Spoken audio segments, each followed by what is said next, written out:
10, 9, 8, 7, 6, 5, 4, 3, 2, 1.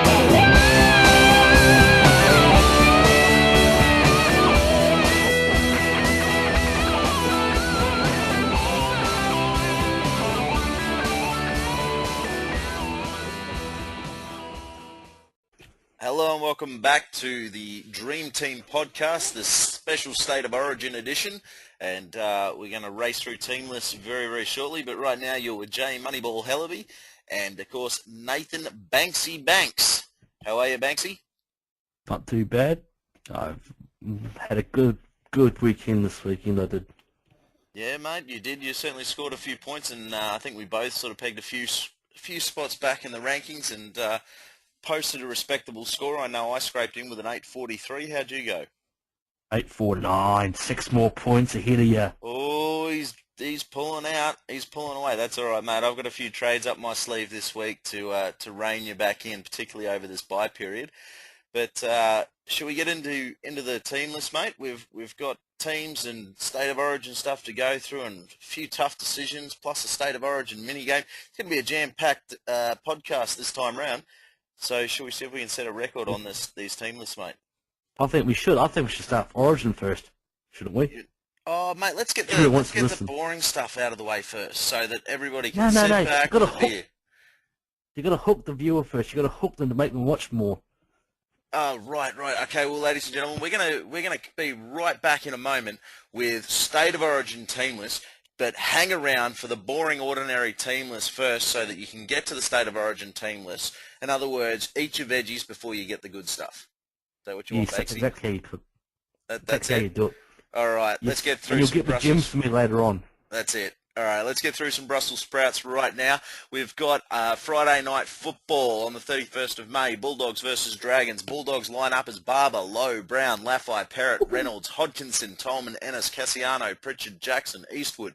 Extended benches, Hallertau, Brown, Graham, Finnecane, and Taupau. Of course, that's Tim Brown in 15 on the bench and Mitch Brown in the centres for the Bulldogs. Interesting additions are Drury Lowe and Mountain Taupau on the extended bench. Something to keep in mind, Josh Reynolds has been pulled in as 18th man for New South Wales, so may not be released to play for the Bulldogs this week. He might be, he might not be. Check team list closer to the time, and of course check your usual media outlets. Dragons side lines up as Dugan, Vido, Stanley, Pryor, Nightingale, Soward, Fiend, Hunt, Rain, Wayman, Harrison, Cray, Frizzell, and Cameron King. Leeson Armour, Jack DeBellin and Jack Stockwell on your standard four-man bench. No real major changes there except for the omission of Trent Merrin and Tyson Frizzell moving into the starting lineup and wearing the 13 jersey. If we move on now, 1st of June, Saturday footy, we've got Rabbitohs versus Knights. Few changes to the Rabbitohs lineup. We've got Nathan Merritt coming in at fullback, Andrew Everingham, Bo Champion, Dylan Walker, Bryson Goodwin, John Sutton, who's also been named as the 17th man for the New South Wales Blues side, so don't hold your breath that he'll be filling that number 6 jersey. Adam Reynolds, Dave Tyrrell, Isaac Luke, Roy Asatasi comes in onto the starting prop position, Ben Lowe, Sam Burgess, Nathan Peets. Now, rumour has it Mick Maguire put this team pretty quickly together, so watch your team list closer to the game. Sam Burgess, of course, is facing a potential 1-week suspension. We don't know if they're going to fight it or not just yet, so check your media outlets closer to the time. NRL United News is always a good source. Interchange bench for the Rabbitohs, Justin Hunt, Jason Clark, Jeff Lima, and George Burgess. Looking at the Knights, Kevin Nguama comes in for the injured Darius Boyd. You'll be happy to know his injury wasn't as bad as first feared. Mel Meninga is quite confident that he will play Origin, but that's another story we'll get on to later. In the wing position, James McManus, then Dame Gagai, Joey Leilua, Peter Matautia goes to the other wing. Utah. For Utah, not Utah. Who's he in there? It's Matautia. Sorry? Matautia, is it? Yeah, it's Matautia. Oh, that's like Utah. You know, Banks, you know what we should do? We should actually read through these team lists before we go to air, before we start recording, just as a practice to get these names sorted. Well, you should be. It's the 11th week we've done this. You should know the names by now. Oh, mate, I don't pay any attention to that. It's not like the 12th man commentary team here. We don't warm up with, jar of Vegemite for me and Dad and keep my teeth in a glass beside me bed. We just don't have that sort of time to practice, nor the budget. But No, my tea stays in a box, in a weird paper bag, it does.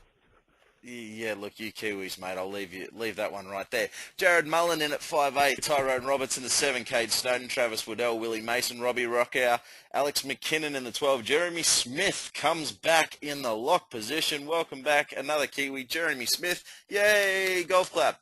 Adam Clydesdale, David Fayalogo, Adam Cuthbertson, Corbin Sims are the four-man on the bench. Moving now to Sunday footy at Skill Park, Titans versus the Cowboys. We've got Will Zillman, Kevin Gordon, Brad Takarangi, Jamal Idris, Anthony Donayden, Caesar Albert Kelly, Luke Bailey, Matt Schramer, Luke Douglas, David Taylor, Mark Minicello, Luke O'Dwyer. Luke O'Dwyer coming back from a broken jaw. Good to have you back, Chalky. Interchange bench reads Ryan James, Mark Ione, Jamie Dowling, and Sam Irwin. See, that's a team list I like to read. Not because it's the Titans, but because I can pronounce every single name on it. Makes you always around those players, that's why.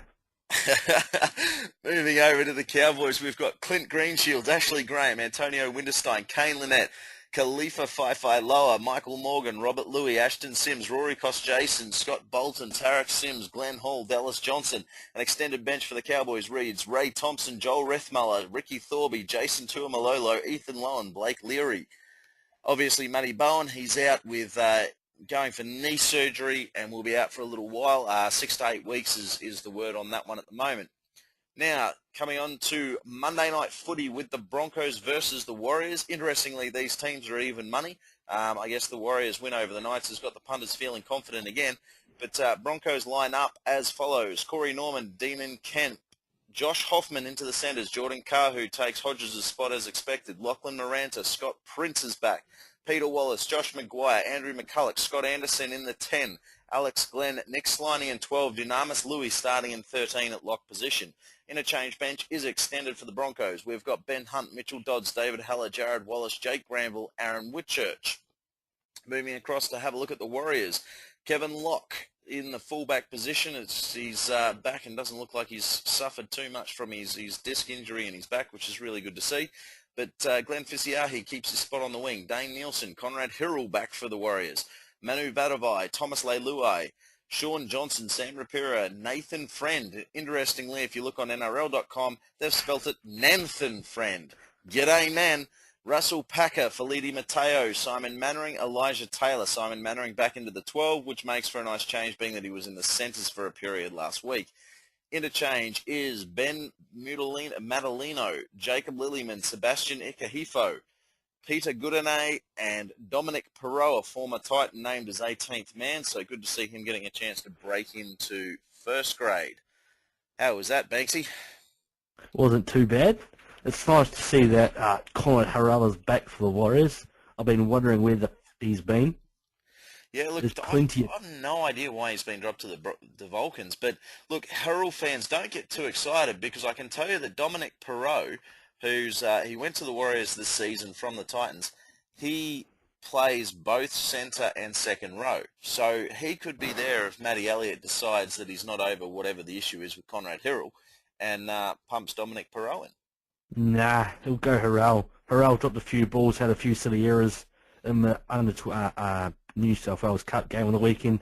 He's perfect Warriors material. How do you explain the win over the Knights then? They didn't win. They lost in the New South Wales Cup. No, I meant at first grade. If he's perfect Warriors material, Conrad Hirrell coming into first grade, how do you explain the win over the Knights? They must have held the ball too much, so that's why he's dropped them for him, bringing Harrell. Just before we get off topic, there's plenty of cash cow potential in the Broncos team this week and over the coming weeks of Origin. Yeah, there is. Look hard at them. Make sure you pick the right ones. Don't get caught out. Obviously, Scott Prince isn't over his injury footer yet. That's why they've named Granville in 18. Whitchurch is there just in case if they don't want to play Kemp against his former club in the Warriors. But like if you want a cheap guy from my picking from the Broncos, I'm not going to tell you one because there's too many there. Look, the only thing that I would say there is watch out. There are a couple of traps as well. You know, there are a couple of guys who've been named off the bench, been coming off the bench and that sort of thing, and they're named in the starting side. Their scores off the bench haven't been all that crash hot, but you've got to look at their base stats too. Where are their stats coming from? Where are the minus points coming from? That's not going to change just because they're starting and maybe getting a couple more minutes. You know, those base stats are going to be the same. The points per minute are probably going to drop off. Typically, you know, increase in minutes means a lower points per minute rate, so a lower work rate because they extend it out over that period. But it could potentially mean more errors. You've really got to have a look at those stats to make the decision there. There is one glaringly obvious guy in that Broncos forward pack. In fact, there's two glaringly obvious guys in that Broncos forward pack who are going to have to step up and shoulder a lot of the workload because they're the only two big-minute players, two of the three big-minute players. Obviously, Andrew McCulloch's the other one, but we all know how good he is.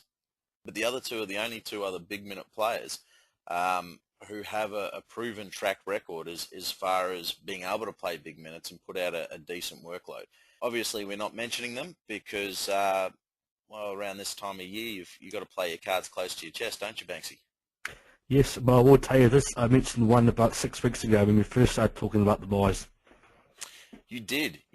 And actually, you know what, Banksy? Hang on. Hold up. What are we doing? We're playing our cards close to our chest. We haven't done that in 11 rounds and 11 episodes of this show. I don't think we should be doing it now. I reckon we should be laying it out on the table for the punters and for our listeners. That's what they listen to us for, aside from the fact that they enjoy you and I paying out on each other and making jokes about chicken nuggets and all the rest of it, and trying to pronounce the names in the team list. But anyway, aside from that, they actually listen to us for a little bit of advice and to get our thoughts on things, which is kind of crazy seeing as nobody else in our lives does that. I reckon we should be revealing who we're talking about. We're talking about, who is it? David Haller and Jared Was. God, you are full He's a big smile on his face. God, you are full of it. All right, Alex Glenn. Yeah, the two most expensive players, Alex Glenn and Josh McGuire. Absolutely. Look, Josh McGuire, you know, last year he pumped out big minutes. He put in big scores. Now's his opportunity. You know, Hannett's out. Thaiday, Parker, they're away at Origin. Alex Glenn, he's the only well-established second-row forward there. He's an 80-minute player every week anyway, but he's definitely going to have to hold that side together. So between McGuire and Alex Glenn, I wouldn't be surprised if we see McGuire pumping out 80 minutes and doing some time in the second row as well. So they're the two picks. McGuire's priced at a very juicy 240-odd K at the moment. And yeah, 248,300. And look, in case you ever wonder if we put our money where our mouth is, I brought McGuire in for Jack Buchanan this week. Provides buy coverage, but I also personally believe over this Origin period, he's going to increase in price significantly enough to make him a little bit of one of those mid-season, mid-price cash cows. So food for thought there, guys. Definitely. He does have a good, McGuire has a very good work put out rate. He loves doing tackles. He loves getting in work, doing meters. And because he's a bit of a big guy, he can pop the ball out and bust a few tackles too against some tired defenders. Yeah. So he's definitely I reckon he's going to be a 40 to 50 point player over these bye periods, and even with the big guys back over the Origin period, when they come back, I still think he'll play big minutes because he has what's his name, the coach, I'm forgetting his name. He does have a track history of resting those big name players coming back from Origin, even resting them by leaving them out of the game fully. Yeah, and I mean, he'll probably give them reduced minutes in that for longevity purposes. I mean, the Broncos are sitting in 9th position. They're certainly not out of touch with the top 8. Interestingly, they're in 9th position because the Titans, Sharks, and Panthers won, which makes the host of this show incredibly happy. But the fact that the Sharks and Titans won, by the way. But yeah, look, he's going to be picking up extra minutes over this Origin period, you know, between rounds 12 and 19. Keeping in mind, the Broncos don't play 15, but they do play 12 and 18. Is that correct, Banksy? You're the buy. That is correct. Hey, how about that? So they do play 12 and 18, which makes him a very valuable prop forward because not only can you have him playing beside your George Burgess or your Sam Burgess is potentially suspended. We don't know if they're going to fight it, but you have him playing alongside your George Burgess or your Aidan Tolman or your James Graham in round 13, where your George Burgesses are, are having their bye and are being rested. And who else is on round 13 buys, Banksy? That was the Bunnies and the your team, your mob. Titans. Titans. So, yeah. So when your bunnies are on that bye round, and a lot of us have George Burgess, Josh Maguire fits in there, and you're not going to lose too much by having him in that round 13, which, of course, if you're playing for overall or even head-to-head, that's definitely going to help your cause. That's definitely the thing. I'm going to put some tips out here for you. I reckon he's going to average about 35 tackles a game. He's going to get probably about 5 extra attacking stats, line breaks, tackle busts, offloads, one-on-one tackles sort of stuff. He'll make about 10 to 15 meters a game, and he'll have about 5 to 10 minuses in a game too. So he'll be roughly around that 45-point player. Yeah, absolutely. That's my tip. Now, just quickly, Banksy, let's have a quick chat about some of the cash-outs that we're seeing happen this week. I know Harris is probably topping the list for players being cashed out, and he's being cashed out to cheapies who will be playing this week. There's a couple He is the top. He is, there we go. He is the top by stats, and I was just purely going off what I'd been seeing, in the various pages that I belong to. Harris is being cashed out for a couple of different players. One of them, as far as the cheapies goes, is Dean Hallertau. Another one is Nathan Peets. A couple other options around the place also include Bronson Harrison and Tyson Frizzell as well. Now, which of those are actually good, viable cash-out options for Harris? And which of them are traps, Banksy? Let's go straight to the first one. You said Dean Hallertau. He's averaged 13 points a game this season. He has dropped an astonishing 201k of his 302k starting price. He is now at rookie price. He's at rookie price for a very good reason. His last 5 scores have been 10, 5, 7, 7, 8. Now, but I mean, why is he getting these low scores? Is he just not getting the minutes, or is he committing more errors? He has not committed an error since round 7. He's committed 2 errors all year, 4 penalties all year, and he's missed only 5 tackles all year, and he's made 7 ineffective tackles. He just purely isn't getting the minutes. Even when Tony Williams went down injured, he still didn't get minutes. Okay, so he's not getting the minutes. He's out of favour with the coach, or whatever the reason may be. So that'd make Hallertau pretty much a trap by the sounds of it. Unless, of course, there is the added benefit that he cannot drop any more money. No matter how bad he is, he cannot drop any more money. No. So he's rock bottom. If you are looking for that cash-out option who's going to give you a handful of points but is never going to gain any cash, he's going to give you a handful of points over the bye rounds. I mean, is that... It'll score you 30. Does that make, 13 points. Does that make him a little bit more worthwhile? Is he going to increase in his points scoring over the Origin period, do you think? Well, if he was going to increase in points, he would have increased in points when Williams went down and Williams didn't play last week. He hasn't. He's still out of favour. He's a trap unless you want to have a very bad auto emergency of about 5 to 10. Okay, fair enough. All right, well, there's better options out there. Let's move on to, say, Bronson Harrison. Now, he on the surface looks like a better option, particularly with him starting the last couple of weeks. He pumped out a pretty decent score, scored a try last week. What are your thoughts there? No, he didn't. Oh, sorry. Frizzell scored the try. I get the two mixed up. Frizzell scored the try. My apologies. One's Welsh and one's Kiwi. Even Frizzell didn't score a try either. Who scored the... Oh, no, sorry. Harrison had the try denied by the video ref, and it probably should have been a try. All right. Anyway, so everyone's talking about Bronson Harrison. Let's talk about Bronson Harrison. He's been starting the last few weeks over Frizzell with Marion in the team.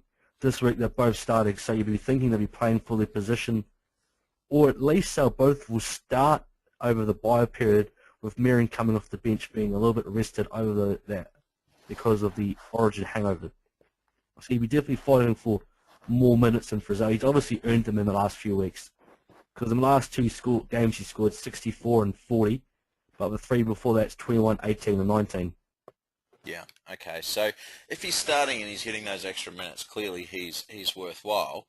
But I guess that comes down to, that's a week-to-week proposition. We don't know what Steve Price is going to do with him week to week. We can have a best guess Merrin comes back. Well, it's Origin period. Every chance Merrin will come off the bench and play limited minutes.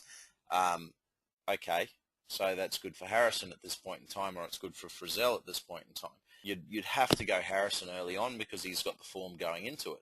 Yep. But what does that mean? Obviously, the Dragons play round 12, which is great. That gives you an extra round 12 player. Yeah. With Harrison starting as well, there's going to be a fair bit of workload. I mean, Merrin does a lot of the work for that Dragons side, particularly up the middle. There's going to be a lot more run meters to be split between Harrison and Frizzell, and Ben Cray's not really a meter reader. So you'd have to think those meters would be split between Harrison and Frizzell. That's definitely the reason. Even when he was off the bench, Harrison was getting about 7, 8, 9 run meters a game. The last 2 matches where he's been starting, he's got about 9, 10. So that's points, which run meters in Dreamteam, obviously most of you will know this, but just in case you don't, you take the number of meters that they run, divide it by 10. So what Banksy's effectively saying is that he's gone from 60 or 70 meters a game up to about 90 to 100 meters a game. Mm-hmm. But also, where is he scoring his points? He's scoring his points because he's running more. He's getting more tackle busts, and getting those tackle busts, he's not an easy character to tackle, but he's also getting more tackles himself. That's where his extra points are coming from. He's also pops a few more offloads, so he's got a daft hand he does. So his base stats have increased pretty significantly as a result of starting and getting more minutes. Yes, they have. So would it be fair to say, as long as he's starting, he could potentially be a good mid-priced pickup for you for the buy rounds?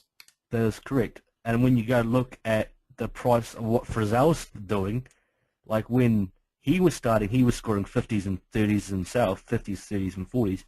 But when he's coming up the bench, he's scoring 20s. So it's sort of the same thing back and forth it is. Okay. So whoever starts is the better option. Okay, but of course it is very similar base stats too. Yep. But the other thing, the added benefit for Frizzell, of course, is that he's just sent a second row forward. So he does give you that movement ability, the ability to change them around and move them around. Either of them going to make a significant amount of money, do you think, over this Origin period? Not really. I think Harrison had potential last week if you got on him for 220k, or 21k would have been. If you got on him then at rock bottom, you could have made a bit more money. I don't think he'll make, unless he bangs out another 50, 60 this week, he will struggle to make it 280 odd.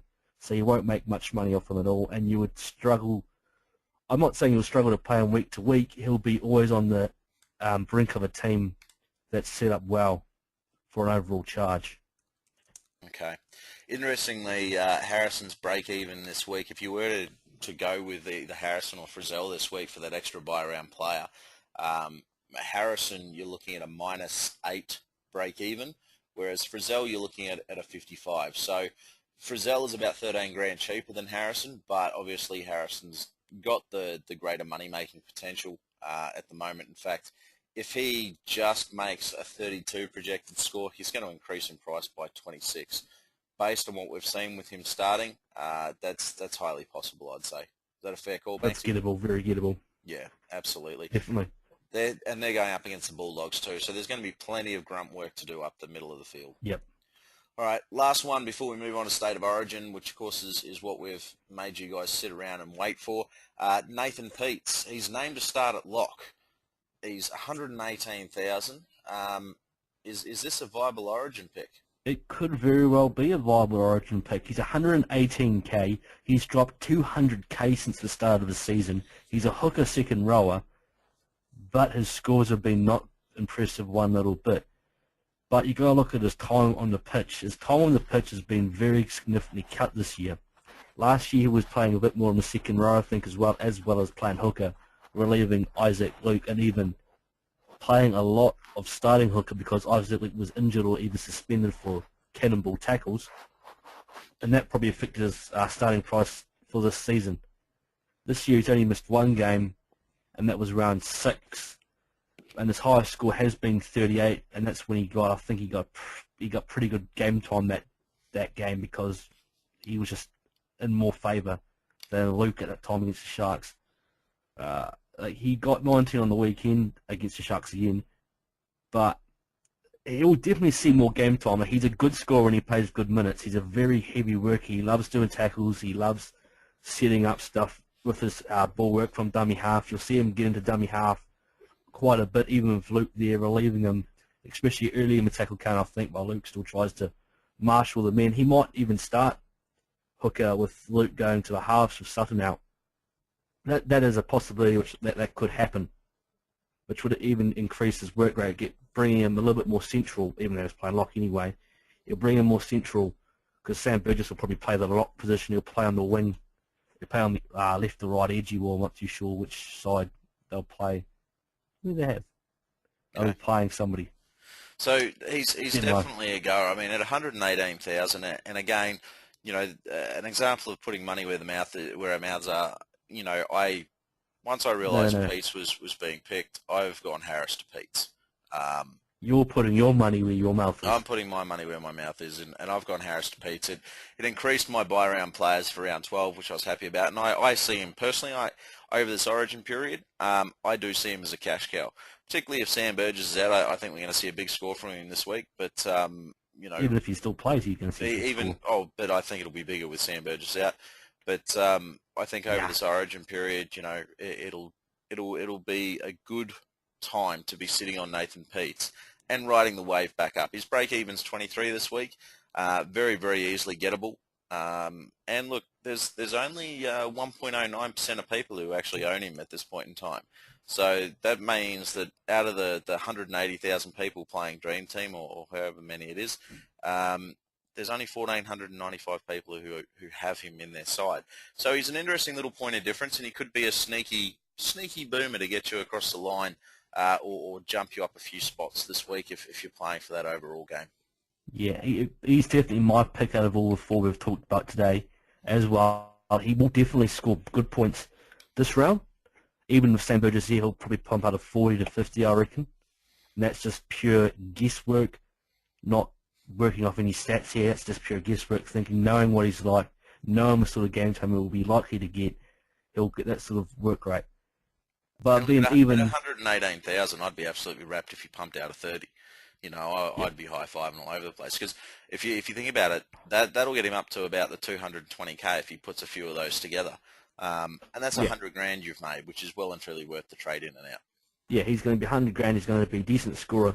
He's a player you would not play during the normal rounds, but you'll definitely have him. You'll definitely be very happy if he scores a 50 as an NPR 1 week. Yeah, purely for the cash grab. Yeah. Alrighty, shall we move on to the dessert? The State of Origin teams have been picked, and we're going to run through them very, very quickly here and then get into some more in-depth discussion on them. Are you ready, Banksy? I am ready. All right, well, let's start with the VB Blues, keeping in mind that they are, of course, trying to prevent an 8th straight series win from Queensland. And to be honest with you, looking at their side, I think they've got one of the best chances they've had in a long time to do it. And the side reads as follows: Hayne, Brett Morris, Jennings, Josh Morris, Ferguson, Maloney, Pearce, Gallen as captain, Farah, Tamu, Hoffman, Lewis, Bird, Watmo, Fafita, Merrin, Sutton and Reynolds. Sutton coming in as 7th man, replacing Kurt Gidley, who got scans on a foot injury today and has been ruled out. And, of course, Josh Reynolds is 18th man there, pulling in just so that they can decide which way they're going to go between them. Having a look at Queensland now, we've got Slater, Boyd, Inglis, Hodges, Tate, Thurston, Cronk, Scott, Cameron Smith as captain, Shillington, Thaiday, Miles, Harrison, Parker, Gillette, Teo, McQueen, Cherry Evans and Papali. Cherry Evans and Papali are 18th and 19th men, of course. Interesting bench there for Queensland, but which side do you want to have a look at first, Banksy? I think we'll have to go with the vaginal backwash New South Wales Blues. Charming. Well, I guess we know who Banksy goes for. This is not particularly fair and unbiased discussion because... it's just the beer. Oh, just the beer. All right, fair enough. Well, look, I'm a diehard Queensland supporter. I'll put that out there now, but I'll do my absolute best to look at this from an angle of, what would be best for New South Wales and how much fear as a Queensland supporter I would have of the side that's been named, because that's how I judge whether or not it's a good side. Because if I'm worried about it, then clearly they've done a good job. Hayne at fullback, obviously injured Brett Stewart. He won't be back for Origin 1. Is this a chance for Hayne to cement his spot, do you think? I don't. It is a chance from Smender's spot, but it'd be more like a Ferguson who could cement his spot there on the wing instead of Hayne being pushed back there when Stewart is available. Yeah. So if Ferguson does exceedingly well and Hayne does a reasonable job, then perhaps Brett Stewart is out of a job. I think Brett Stewart would be out of the job for game 2. Yeah. Yeah. And of course the result, as we know, whether players get dropped or anything like that, if they win game 1, there's every chance that they won't change a winning formula. No, they won't. Yeah. Brett Morris on the wing. Now he came back for St George with from his knee injury, and it didn't seem to look like he was ill affected at all. He played I believe a full game, and he looked pretty good. That sounds good. I missed that game. Yeah, fair enough. No, look, he did all right. I think, and there's a few St George supporters, and they've been fairly vocal on the various pages, and I got a feel for them. There were some controversial calls, if we're being politically correct, some dubious calls, if we're being less than politically correct, and some absolute downright bullshit calls, if we're just throwing political correctness out the window, that were made in that game, and as a result kept them scoreless. Now, full credit to Penrith. Obviously, they played very, very well, and I'm certainly not saying that the Dragons would have got up and won, but when a side's held to 0 and there's some incredibly contentious calls by the video ref on tries, you kind of have to feel for them. Yeah, you have to, and I do feel for them. It's not right for them being held to 0 at their home ground by a team like the Panthers or any team. The indignity of not scoring a point when you've been over the line a few times just to be politically correctly taking that point away from you is just shocking. Yeah. But back to Brett Morris. Look, he looked pretty well. He was running very, very well, and had his usual turn of speed. So that's good signs for New South Wales, and obviously justifies his selection. Yeah, he's there on. He was there from last year, I would think, too. Yeah. I think Morris is he played a very good game last year, but his DT scores and that, I believe, have been a little bit down as his scoring rate as far as tries and conversion goes. But to be honest with you, I think that's more of an issue with the men inside of him rather than anything that he's doing particularly wrong. And I guess that's one of the reasons why life can be tough as a winger. You might not get smashed as much as everybody else, but you're judged on what your scoring capability is, and if the guys inside of you aren't performing, then there's just no ball for you to do anything with. No, there isn't. But that's the thing. We're going to be talking about. Well, we'll also talk about our opinions of the team for the game on Wednesday night, but we'll also talk about their Dream Team potential. Brett Morris is one to watch out for in the Dream Team competition. He does love to score the tries. He's a try scorer. We all know that.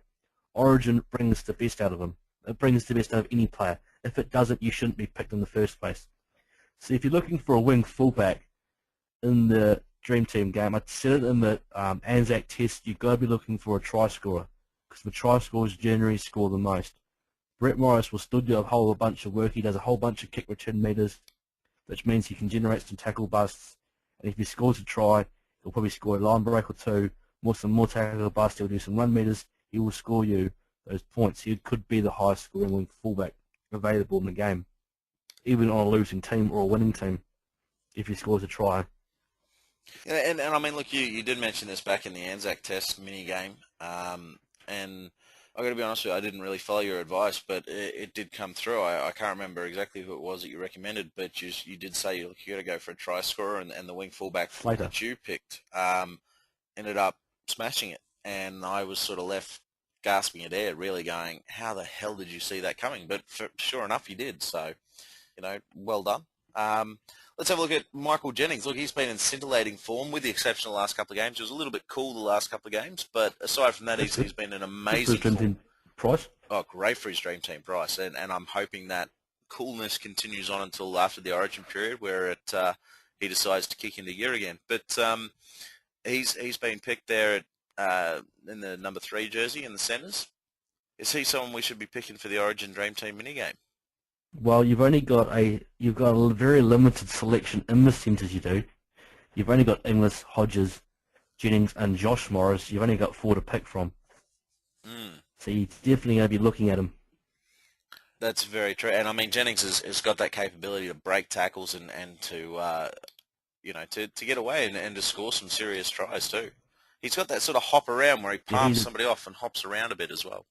mm, he's got that X factor that just produces tackle busts. He's got 108 points from tackle busts so far this season Yeah, in Dream Team. absolutely. And Josh Morris, of course, is going to be playing on the opposite side to him in the other centre position. Look, he's sort of had a bit of a cool year this year with Dream Team points, hasn't he? He's dropped down to about 240 odd K. 230k. There we go. Yeah, he's been a bit up and down. He's been a bit hot and cold. But he has been producing tackle busts. He's been producing those runs from centres. He's been doing some tackling as well that you don't really expect a centre to do too much of. Interesting to know he hasn't scored a try all this season. Will he break his duck in Origin? Could do. Could do. Now, interesting selection out on the wing is Blake Ferguson. He's going to be debuting on the wing. He's been playing centres for the Raiders all year, in fact, for the last couple of years from memory. Actually, this season and half of last season he was out on the wing before that. What's with the trend picking players out of position? I mean, we've got Greg Inglis playing in the centres, and he's proven himself to be one of the best fullbacks in the world. Obviously, you can't replace Billy Slater unless he's injured. Blake Ferguson out on the wing. I like him. It's not like he hasn't played there before. He's played the majority of his career on the wing. He knows how to play as a winger. Yes, he's been playing really well at the centre, but it's sort of a case of, I want to pick the best 5 backs in the game, and I'll fit them into the position they need to be in. And that's what we're doing with Hayne. Hayne is always going to be in one of the top 5 New South Wales backs. So if it means playing him on the wing, it means playing him on the wing. If it means playing Ferguson on the wing instead of centre, it means playing him on the wing. Yeah, look, fair enough, fair enough. And New South Wales do the same thing too. And, is he one of our wing fullbacks? I mean, Blake Ferguson's a try scorer. We saw that with his hat-trick, where he made an absolute demolition job of Justin O'Neill, who is on standby for Darius Boyd, by the way. Or standby, I should say. But, is Ferguson a potential smoky for the wing fullback position in this Origin mini-game? If he continues his try-scoring form of late, and I know Maloney would have the kickings, but he can kick the goals too, but I doubt he'll be kicking goals in Origin. Yeah, I doubt they'll put that sort of pressure on debut. No, look, they won't. It'll be Maloney who's kicking the goals. Unless Maloney. It was Maloney's accuracy goal kicking that actually got him the nod over Carney. Carney kicked the goals perfectly last night. Oh, he did. I just wonder if Carney's been a little. I mean, he's got every right to feel a little hard done by, I think. But Maloney and Pearce. His injury didn't help him. His injury didn't help him. Maloney and Pearce have that combination that it's still in its early days, but is looking very, very good. And it's very dangerous what they're doing at the Roosters because both of them will play either side of the field, which really does mix up attack. And that combination could be very, very dangerous for New South Wales. They haven't had that for a while. So obviously Pearce in the number 7. Look, nobody really in their right mind picks Pearce in an Origin mini game. Does that mean we should pick him this year? Because now that we've jinxed him on the podcast, he's going to go gangbusters. He'll be the lowest scoring half. Oh, that plays. Ladies and gentlemen, get on Mitchell Pearce in you put the mockers on them. I don't. You put the reverse mockers on Orbison. Hang on. Both of us put the reverse mockers on Orbison. You were involved there, my friend. Yes, you were involved. Hey, this is recorded. We can go back and check it out. It's all recorded. You were involved. It was you and Gareth. Yeah, you were involved. I agree because I don't want to be ganged up again. On again. Oh, he's using the peer pressure excuse. Here, quick, Banksy, have a cigarette, mate. Screw you, there's only one of you. I can take you, old man. All right, so obviously Paul Gallen. Now, you mentioned something interestingly to me last night. You said you don't think we're going to see Paul Gallen play for the Sharks until Origin's done. I did say that, But that could be true, that could be false. That's just how they used him last year, with managing his injuries. He didn't play at all.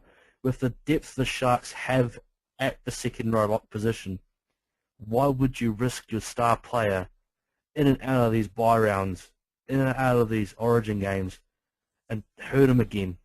It's like, you've got Graham, you've got Hyington, you've got Bakuya, you've got, I don't remember names now, Anthony Tupu, David Peachy, you have Andrew Fafita, he will play, he will keep playing. He's in too good a form to keep dropping. Yeah.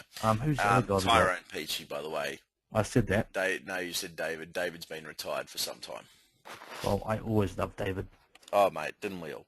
All right, let's have a look. So, Gallon, you're whispering at me, Banksy. I'll increase the volume on that later, mate.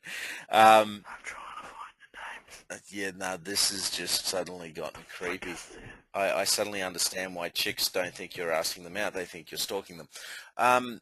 So, Gallon, Gallon as a dream team prospect during the State of Origin in this Origin minigame, I mean, is he going to pump out the big scores? He's been picked in the front row. Does that mean he's going to be an 80-minute front rower here playing Origin? And when he was playing Origin as an 80-minute front rower, geez, he pumped it out. Yeah, he definitely will. I think he will be an 80-minute player, or very, very close to it, but he won't play 80 minutes in the front row. He'll rotate back at various times. They'll have Fafita playing in the front row. They'll put Mirror into the front row as well. How they'll probably shuffle Watmo in there as well. It doesn't really matter in Origin. You run straight out from dummy half anyway. Yeah. It's just whoever takes it first hit up. Who wants to do the work will do the work. And that's exactly what Queensland's doing with their second row, I would think, too. Yeah. Okay. All right, and Robbie Farah obviously in at hooker. Geez, we're taking some time on this particular side, but I mean Robbie Farah is a tackling machine.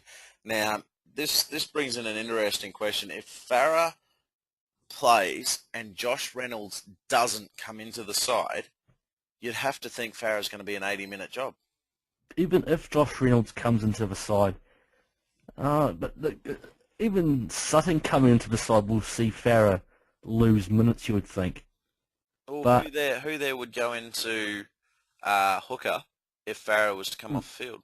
Whoever gets there first. Lewis will probably be the go-to guy there, but Sutton can also go in there to do it himself. Fair enough. Fair enough. All right, and as a dream team prospect, would you be picking Robbie Farah or would you be picking Cameron Smith? It's like a flip of a coin. Do you go with the guy that scored 99 last run? Do you the guy that's the highest scorer in the dream team all year? Well, to be honest with you, I'm inclined to go with Farah because there's just something about him. I'm going Smith. That he's a demon. In fact, you know what? I actually had Smith sitting there in the team. I'm going to go Farah just so that you and I are on opposite sides of the coin. You know, I never win these mini-cap matches, so I'm not worried about winning the actual prize. But if I can get one up over Banksy, I reckon that's well and truly worth it. You won't get one up over me. Smith will beat him by 1 point. And, you know, as captaincy choice, you know, Farah or Smith, are these the best options for captain, or are there better options, do you think? No, I think those are the best options. The only other options as captain if you're looking for a breakout game, i.e. somebody like a Watmo to come on and start and absolutely pump out work like he does in Origin and score a try or two. Yeah, yeah. Or for Fafita to do the same thing as well. Okay. And then we go into our front row, which is, we might add a few together here, Banksy, because we are dragging our feet a little bit. It's not dragging, it's discussion. It is discussion, but I always remember that we don't want to bore people to death, mate. It's not boring, it's Origin, maybe. Tamu, Hoffman, and Lewis. So obviously Tamu is the second front row forward. I mean, is he a viable dream team pick? Yeah, obviously, he definitely is. I think you've only got the selection of Fafita, Gallen, Mirren, and Talmo with Scott and Shillington as your potential front row forward selections. Wow, that's you know, that's a very interesting sort of setup there, because obviously Scott and Shillington for Queensland, that means Thaiday and Miles are going to rotate at various times into that front row. It will. And I mean, Queensland have gone for that very mobile bench, which is interesting. Okay, so let's have a look at this back row then. Hoffman, Lewis and Bird starting back row. It's not a bad looking back row, but it doesn't scream destruction. Well, it doesn't stream destruction. You look at they're there to absorb the initial impact from these Queensland forwards. They just come out and just got to run and run and run. And then you bring on guys like your Watmo and your Fafita, and they will start carving inroads, and that's when New South Wales will fight back. I mean, look, that's an interesting statement. Personally, if that's what I wanted to happen, I would actually start with your Watmo and your Fafita, and for those big crunching tackles up and to absorb that early pressure, and then come on with your Lewis and Hoffman, because I mean those Hoffman and Lewis, they're ball playing forwards with excellent footwork. So that would mean after you've absorbed that normal initial pressure, Is it Watmo himself too? Yeah, but I mean Watmo's he's a bit bigger and he's a bit tougher. He's a bit more straighter in my opinion than. I thought he was smaller than Hoffman and Lewis. Oh mate, if he is, he's stocky. He's a unit. He's stocky, but he's smaller. He's a unit. Yeah, I'm not talking height-wise. I mean, like, as in, he's a bigger brick wall to run into than say a Lewis or a Hoffman. Put it that way. Yeah. Yeah. Probably. And that's Well, I mean, look, as far as bulk goes, Watmo and Fafita have definitely got it over Hoffman and Lewis, in my opinion. And when you look at that Queensland starting side, the guys they're going to be coming at you hard. Matt Scott never pulls any punches. He doesn't pull any punches for the Cowboys, let alone when it's Queensland. Dave Shillington, if he played the way he does for Queensland for the Raiders, then the Raiders would be a top 8 team every year. They normally are, actually. I beg to differ, but anyway, we're not going to get into that. I'll go pull up some stats here for you then. Go on then. You keep talking, I'll put it up. Yeah, all right. And then you've got Thaiday, Miles, and Harrison. Now, Harrison's your worker, but Miles and Thaiday, they're enforcer-style players. They're going to hit hard and hit solid against the likes of Hoffman and Lewis, who are these stepping ball-playing forwards. Now, Hoffman and Lewis are going to get absolutely creamed by Thaiday and Miles, in my opinion. Bird is used to it. Bird's he's been there many times before, and he loves a good street fight. And he's got plenty of mongrel in him, but Lewis and Hoffman, I don't see the mongrel that you need to survive the first 20 minutes of Origin. That mongrel is in Watmo and Fafita. Yeah, but I think that mongrel they want is later in the game, in the last 15 minutes of that first half and the start of the second half. That's how generally New South Wales have played these games. In the last 2 years, they've sort of let New South Wales jump up to a 6-point lead, or they've kept them down to 0-0, and then they've tried to blast their way through late in the half and score some points and come back at them. And sometimes it has worked, sometimes it hasn't. They'll keep going for that route because Watmo has been devastating off the bench for New South Wales for the last 2 seasons. Gallen's been an absolute workhorse, so is Lewis, so is Bird, absorbing all those tackles, absorbing those blows, and then still being able to get back up and say, give me the ball, I'll take a run up, I'll try and help you do this play.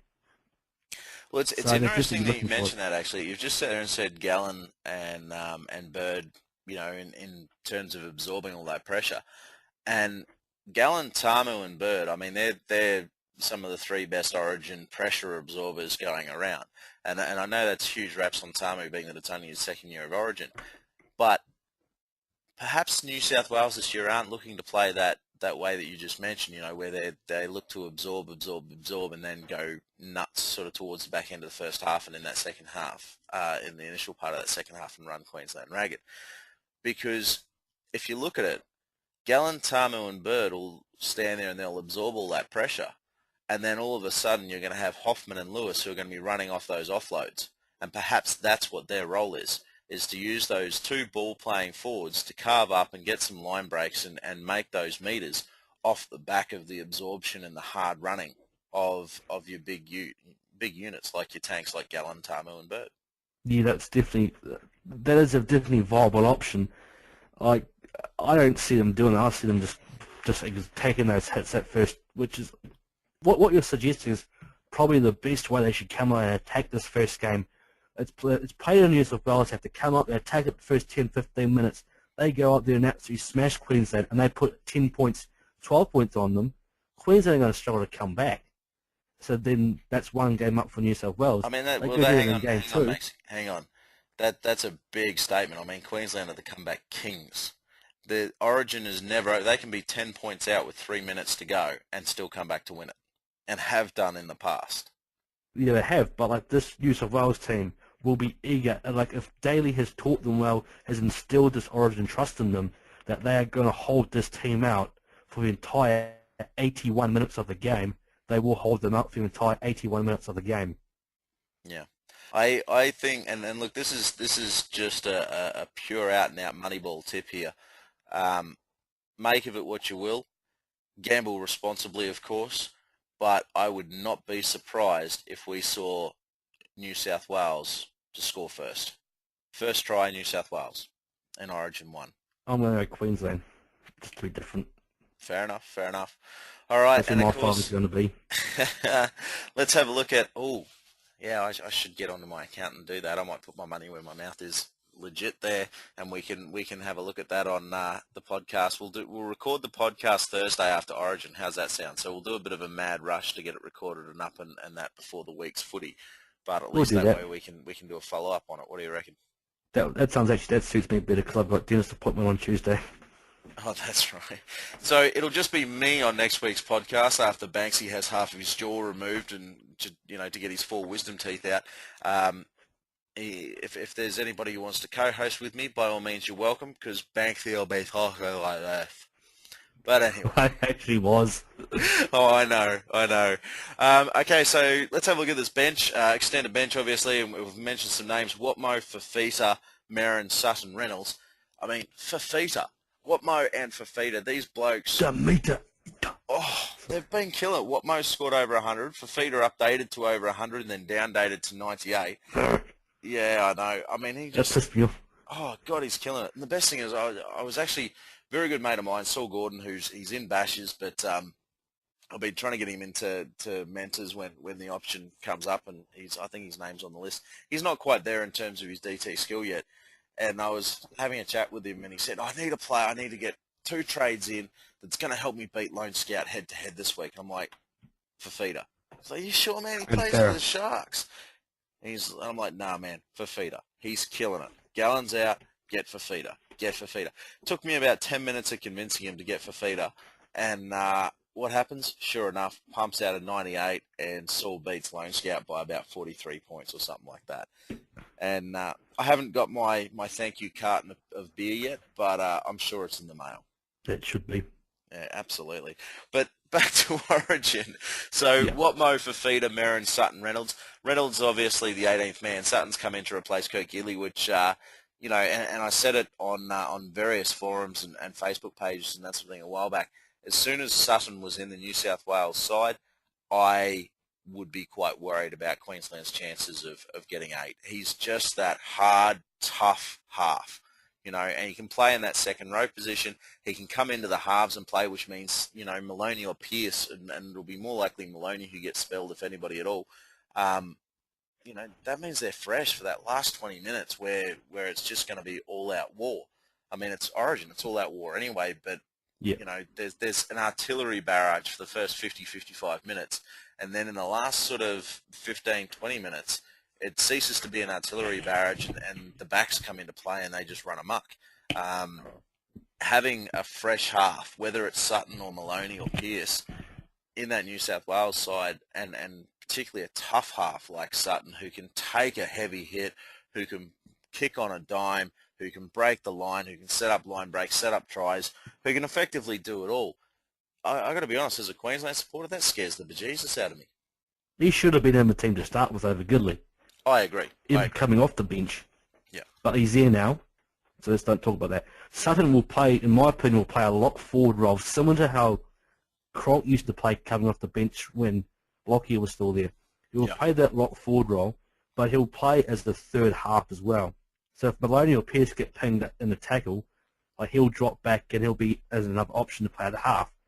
So he's definitely it's gonna add that, and he'll do that in the last 20 minutes of the game, where there's a lot of tired forwards out there, where he can start taking the line on and start busting through the line like he does in real life. Not in real life, I mean in club games, for the bunnies.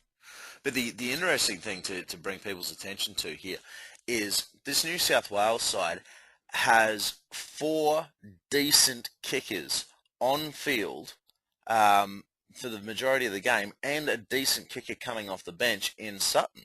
So you've got Jared Hayne, who's one of the longest boots in the NRL. You've got Maloney and Pearce, and then, of course, Farah, who we all know puts on plenty of kick meters for the Tigers. And then Sutton coming in.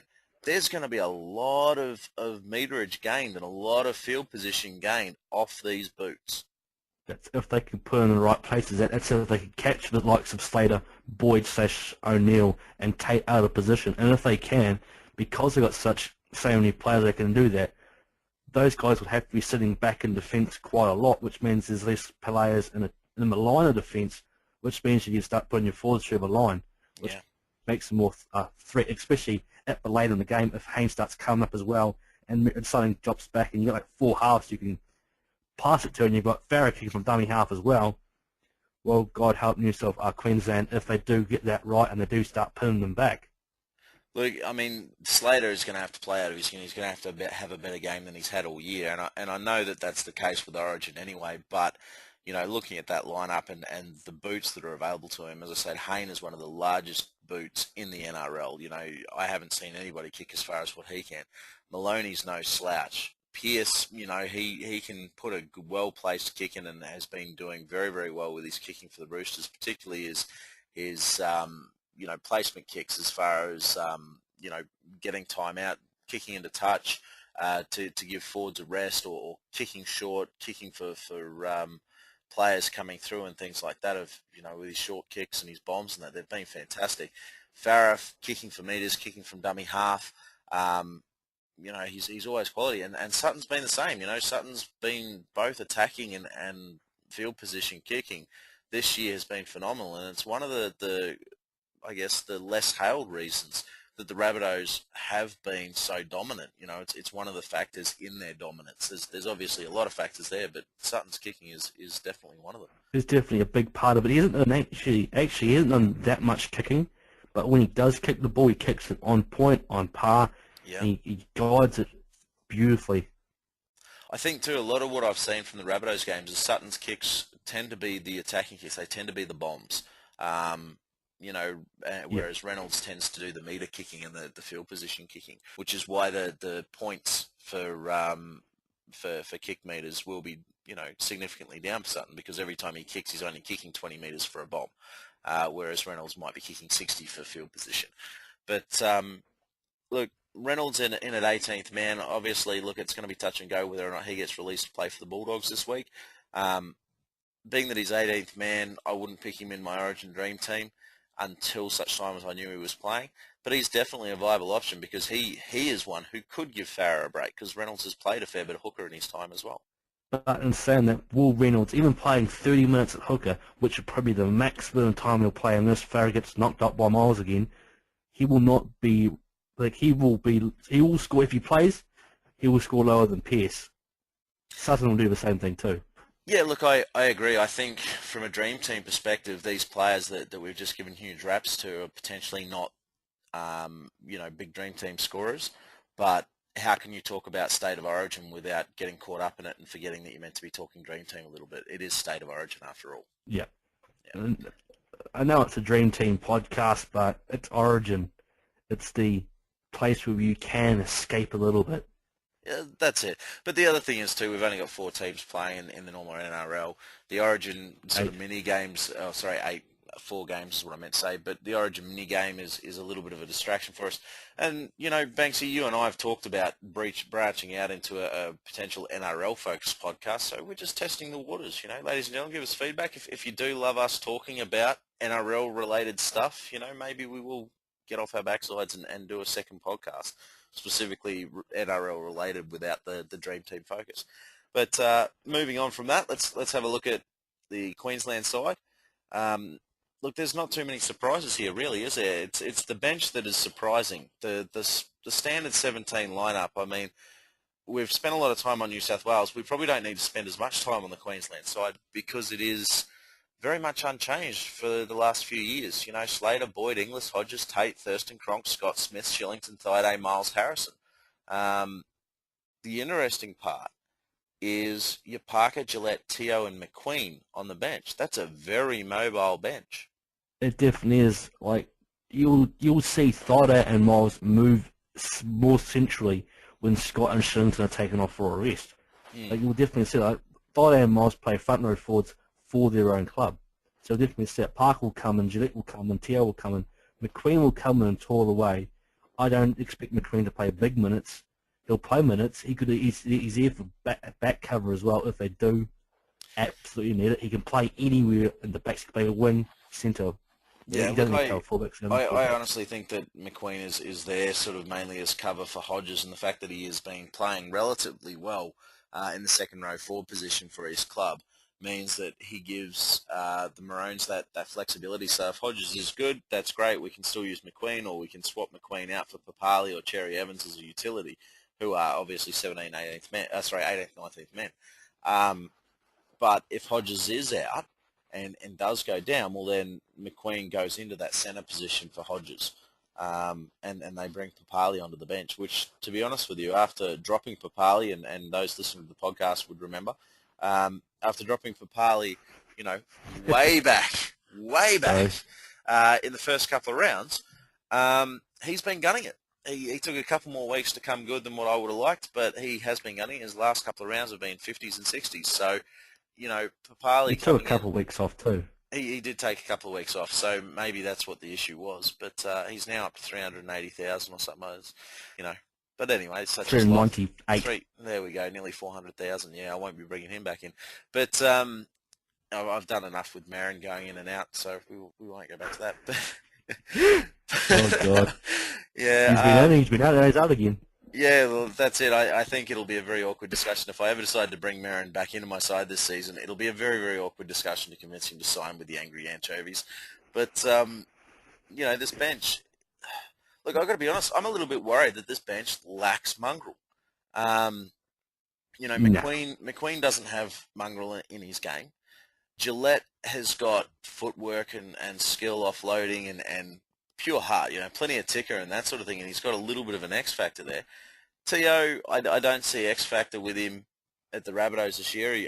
Maybe that's because the X factor's been coming from Reynolds and Sutton and Inglis and who else have we got there? I mean, there's Burgess brothers. Yeah, Burgess brothers and so forth. So maybe Teo's sort of become a small fish in a big pond. Parker is workmanlike. There's no X factor with Parker, but that he's going to tackle to an absolute standstill. And he's going to be there to give guys in the middle of the field a bit of a break. Is this the Queensland team that could get up over New South Wales and get away with a win in round one? Or game one? It's always for Queensland team. Like they could play a whole team of second-ranked players and still get up over New South Wales on pure heart and just pure skill alone, because that's what the Queensland spirit's about. They're never out of the game. Doesn't matter who's playing, who's not playing, they would always turn up on the night. And they've done it for the last 7 series in a row. Look, you talk about the Queensland spirit. The Queensland spirit, they've done it for a lot longer than 7 series. I mean, we like to... 33, isn't it now? Yeah, look, I remember going back to the days of the Queenslander chant coming in. I remember the Super League State of Origin series where it was the best of the rest versus versus each other, and that's sort of thing. Queensland got a 3-0 whitewash, and then those guys were players who they weren't even second string in a lot of regards. 95, and Fatty was coach. Yeah, that's right. Oh. That's exactly right. And they dominated. They really did dominate, and they dominated on pure heart. And that's also where that Queensland scoring the last try thing came about too, was in that series. In fact, Dallas Johnson streaking down the sideline. Dallas Johnson, Brett Johnson. No, Dallas Johnson. No. Dallas Johnson's still playing. No, not Dallas Johnson. No. The young red-headed winger. Anything? Brett Dallas. That rings a bell. Yeah, Brett Dallas streaking down the sideline, for a 70-metre try off a New South Wales fumble in the dying minutes, and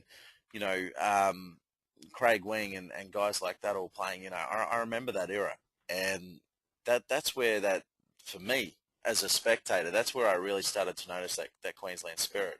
And I believe, shortly after was when the Queenslander chant sort of came into play. Maybe it was a little bit before. But, I think it's a big call to say that they could field a second-string side against this New South Wales side. And we love to sit there and pay out on each other, and us Queenslanders love it when New South Welshmen start whinging and making internet memes and all that sort of stuff about, the Queensland jersey. I know when my wife puts on a Queensland jersey, I'm not scoring tonight, and all this sort of stuff, because, they haven't won a series in 7 years. But the fact of the matter is, last series, there was, a handful of points. I think it was 1-2 points that separated both teams across 3 games. First game 18-10 Queensland. Mm-hmm. Game 2 16-12 New South Wales. Yep. Game 3 21-20. There you go. 5 points the difference across 3 games between these teams. I mean, that's a converted try. That's how close these teams really are.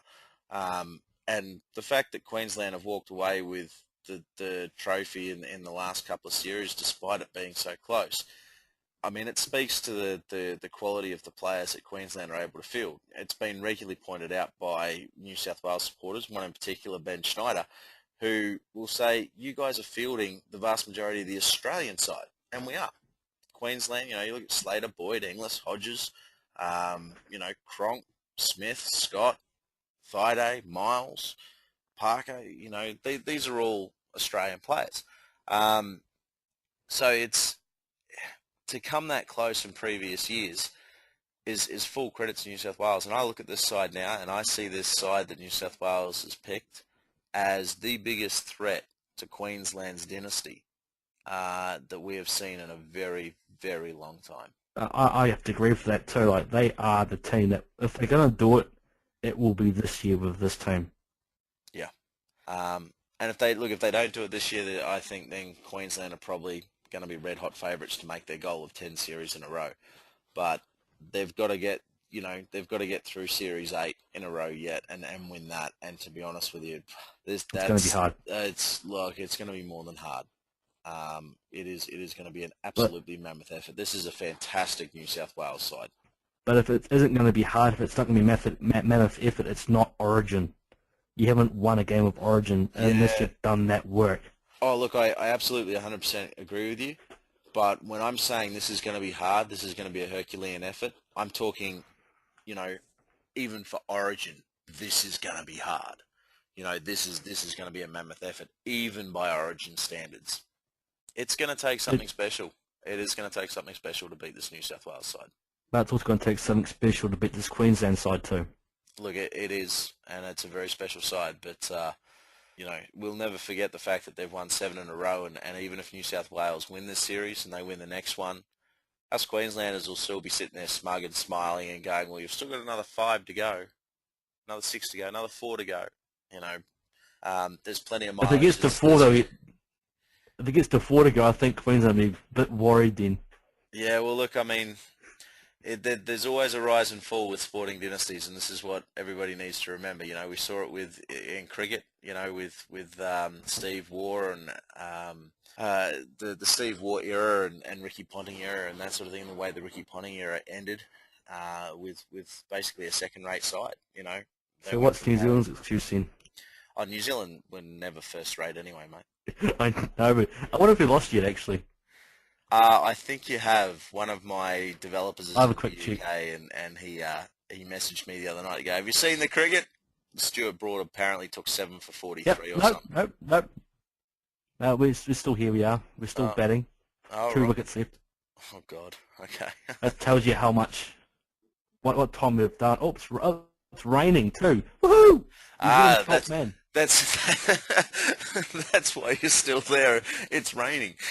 There's been no play for you to lose the wickets. We lost 2 today. We lost McCullum and Southey.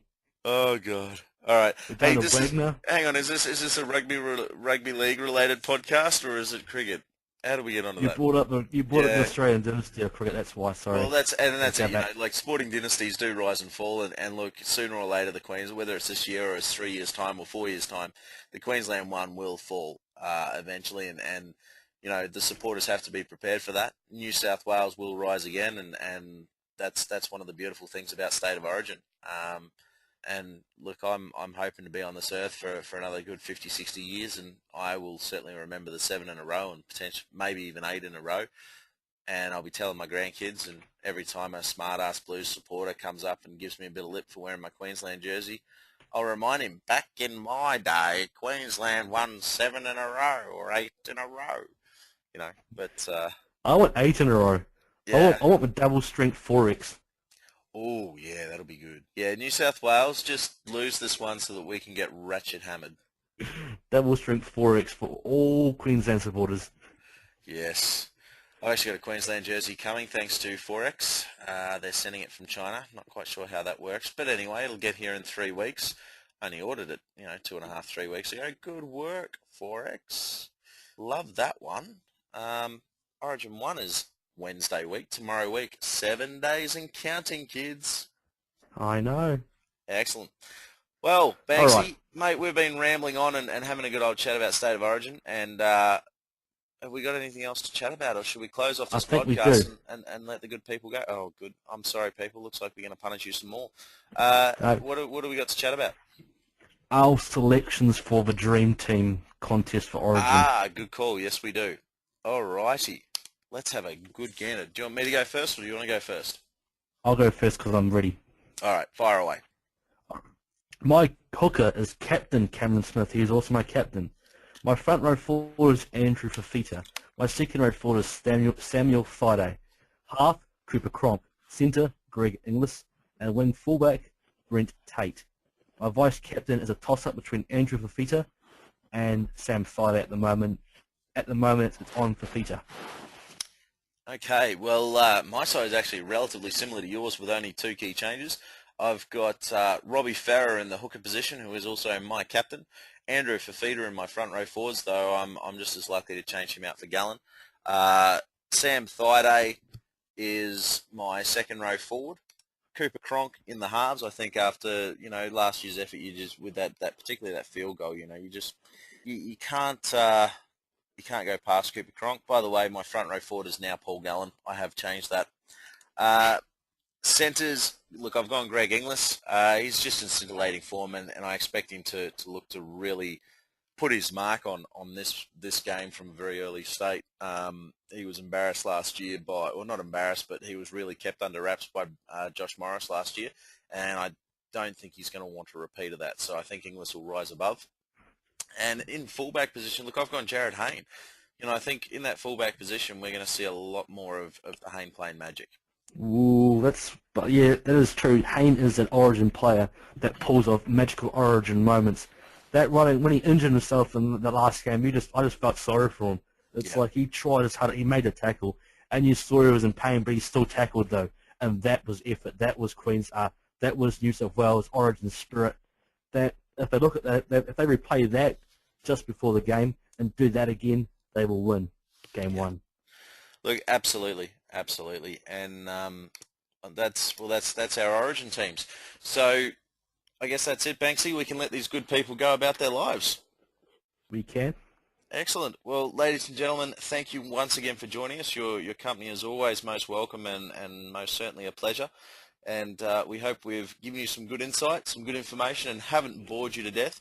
If your ears are bleeding, we apologise in advance. You can send all complaints and medical bills to Nathan Banks. He's somewhere in New Zealand, but there's not too many Nathan Banks over there, so just write Nathan Banks, New Zealand. It'll get there. Have faith in that. And that's it for this show for State of Origin. We will, of course, record a podcast on Thursday morning after Origin so that we can follow up on the bets and that sort of thing. I'm going to go and put a sneaky fiver on New South Wales to score first. No idea what odds I'll get for that, but who knows? Let's have some fun. Hope you have an awesome week in Dream Team. Remember, it is bye week number 1, round 12, so make sure you make the appropriate changes and you're not running out with NPRs who are sitting there who could be playing. I'm Jay Moneyball Hellaby. My